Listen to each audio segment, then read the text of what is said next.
Ali menganggap Muawiyah ini membangkang kepada pemerintahan yang sah. Jadi dua perspektif yang berbeda. Peranglah mereka di suatu padang yang luas namanya Siffin. Di saat itu datang orang-orang kepada Sayyidina Ali. Ya Ali, il'an ahli Syam. Laknatlah orang-orang yang tinggal di negeri Syam.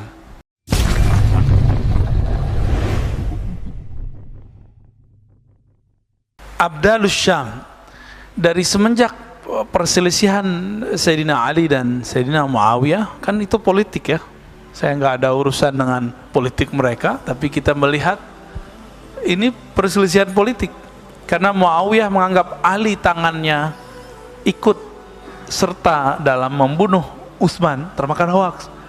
Ali menganggap Muawiyah ini membangkang kepada pemerintahan yang sah. Jadi dua perspektif yang berbeda. Peranglah mereka di suatu padang yang luas namanya Siffin. Di saat itu datang orang-orang kepada Sayyidina Ali. Ya Ali, il'an ahli Syam. Laknatlah orang-orang yang tinggal di negeri Syam. Syam ini 4 negara, masih ingat ya? Libanon, Yordan, Palestina, Syam, itu Suriah. Ya, 4. Ini negeri Syam namanya. Bahasanya agak sedikit lembut, campur antara Arab, Aramaik, Ibrania. Aramaik itu bahasa yang tua, sekarang cuma 3 kampung di Suriah yang ngomong itu. Kebetulan kita ngajar Orientalism dan ilmu Al-Quran, jadi orang-orang Barat yang mengkritisi Quran, kita kritisi balik. Itu mereka menemukan hal yang sama, bahwa di sana ada bahasa Aramaik. Sebagian mereka menganggap Quran itu gak ada yang asli, itu Aramaik. Ya, itulah bodohnya mereka ya. Udah jelas Al-Quran lebih tua dari bahasa Aramaik. Bahasa Al-Arab itu lebih tua. Lalu ketika datang Ahlus Syam, ketika datang orang-orang ini ngompor-ngomporin Ahlus Syam, ya, laknatlah wahai Ali penduduk Syam. Apa kata Sayyidina Ali? La sami'tu Rasulullah sallallahu alaihi wasallam yaqul. Aku mendengar baginda Nabi sallallahu alaihi wasallam bersabda, la tal'anu ahla Syam. Jangan pernah melaknat penduduk Syam. Kenapa? Fa inna fihimul abdal. Di sana ada wali-wali kualitasnya abdal. Abdal itu sama Nabi cuma 2 langkah lagi, Pak. Tingkatannya. Jadi tapi 2 langkah di situ langit dan bumi, ya. Nggak bisa dikejar. Di atas abdal disebut kutub. Di atas kutub disebut ghaus. Ghaus itu Nabi Rasulullah sallallahu alaihi wasallam. Setelah Rasulullah wafat, ya berpindah ke sahabat-sahabat yang mulia. Maka tiada suatu masa kecuali ada wali yang berpangkat ghaus, pemimpin para wali. Ada wali yang kutub, jumlahnya sebanyak jumlahnya para ahlul badr, tapi dulu nggak nyampe. Jadi di masa Rasulullah 313, lalu mencar-mencar, nanti di akhir zaman kembali 313 kutub. Apa? Oh belum, Pak. Sabar, Pak. Ini euforia, hati-hati. Nanti saya sampai ke sana. Euforia ini jangan berlarut-larut. Ini belum ada apa-apa, ya. Kejadian yang ada sekarang di negeri seberang itu belum ada apa-apanya. Nah, orang-orang Syam ini pangkatnya abdal. Apa ciri khas mereka? Dalam hadis yang lain kita dapatkan, Nabi mengatakan bahwa mereka menjadi kekasih Allah, jadi wali bukan karena banyak sholat. Mereka suka sholat. Bukan karena banyak puasa, mereka hobinya puasa. Apa penyebab mereka jadi wali? Salamati sudurihim. Kolbunya ini selamat daripada kebencian. Kita baru begini aja udah benci, ya enggak? Baru beda faham dikit udah benci. Baru beda opini masalah Taliban udah benci, ya enggak? Baru beda 0102 udah benci. Gimana mau jadi wali abdal? Ntar belum luka ini selesai udah muncul lagi 2024. Lukanya tambah banyak.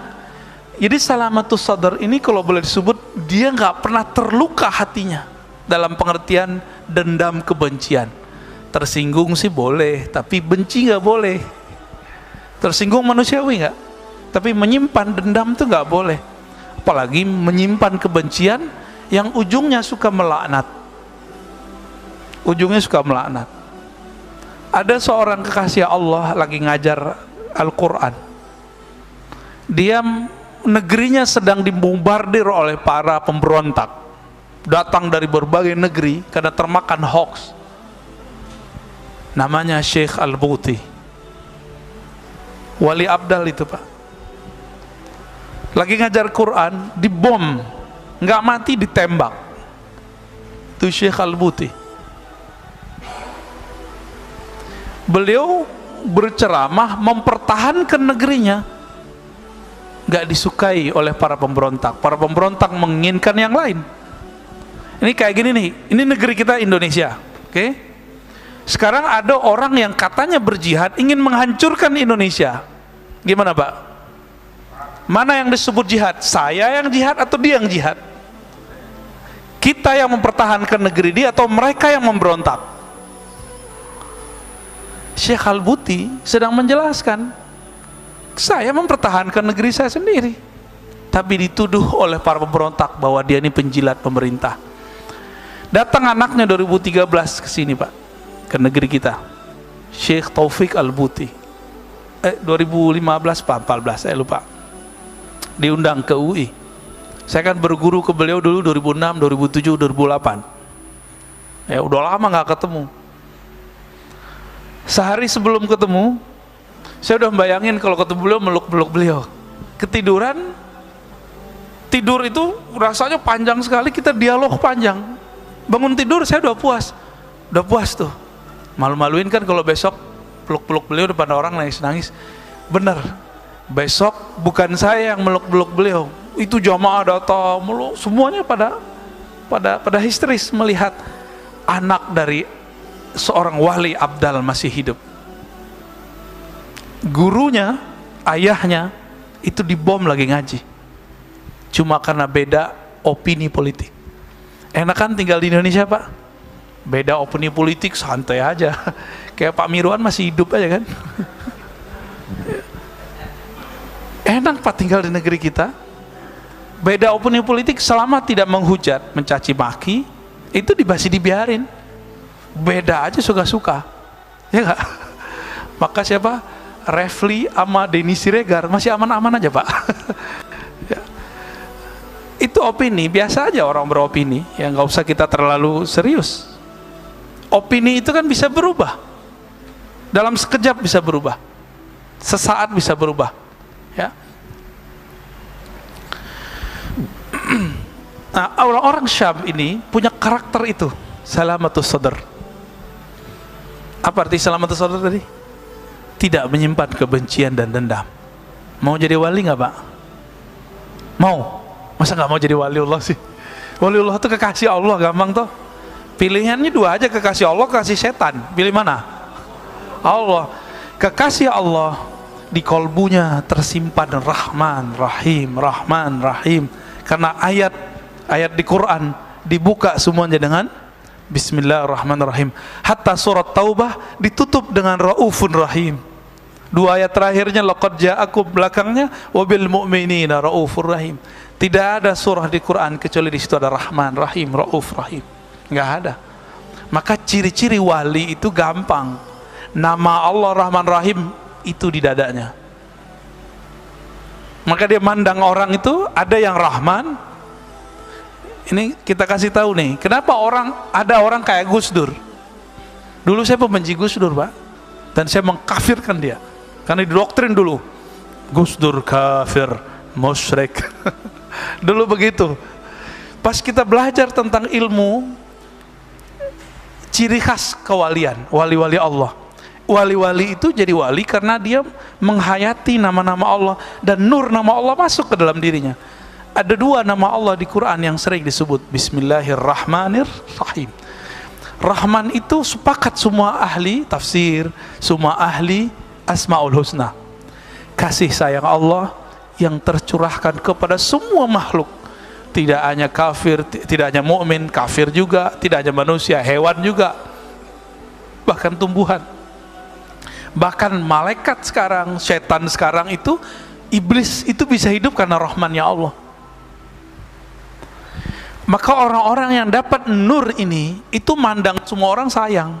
Bukan berarti dia membenarkan semua agama, bukan. Enggak. Walaupun dia dapat gelar apa, Bapak Pluralism. Bukan itu sebenarnya, tapi di kolbunya ada nur rahmaniyah. Rahman artinya menyayangi makhluk semuanya tanpa terkecuali. Kebanyakan kita kan udah nggak rahman, rahim juga enggak. Rahim artinya apa? Rahmat Allah khusus kepada para mukminin, orang-orang yang beriman, orang-orang yang percaya. Kita sama orang yang percaya beda politiknya udah benci. Gimana mau dapat rahman? Ya, rahim pun tidak. Mau jadi wali murid.